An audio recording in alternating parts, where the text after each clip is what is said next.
And then the President of the United States posted what was deemed an inflammatory remark after the George Floyd protests. And he wrote, "When the looting starts, the shooting starts." Twitter flagged it as glorifying violence. There were calls for Facebook to do the same, but Facebook did nothing. Why? Tamron, I want to start by saying that I found that post despicable. Full stop. And I Did you know tell Mark Mark was. Zuckerberg? Because I understand he had the final word on whether or not to take it down. He did not. Did you tell him that? Did you tell him it was wrong in your opinion?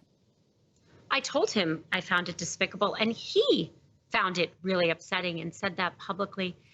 It was a really hard decision to keep that up. How hard could it A lot be? of, well, here's the issue we face, which is if a person goes on the service and does hate or violence, we take it down. If someone who's running a country says we might bring out the National Guard, that's something we think people need to know. And it was very unclear what he was saying.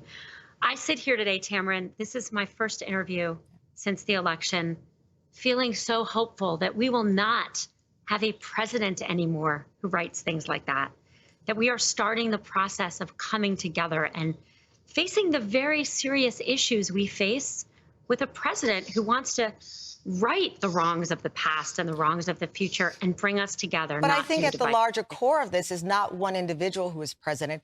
It is the ability for anyone, whether they are the president or not, to have information, disinformation, inflammatory, violent, glorifying information up on your platform. I get how it, for some people, can turn into a rabbit hole of Donald Trump versus Facebook. But isn't this bigger than that? He didn't say the National Guard. He said, when the looting starts, the shooting starts.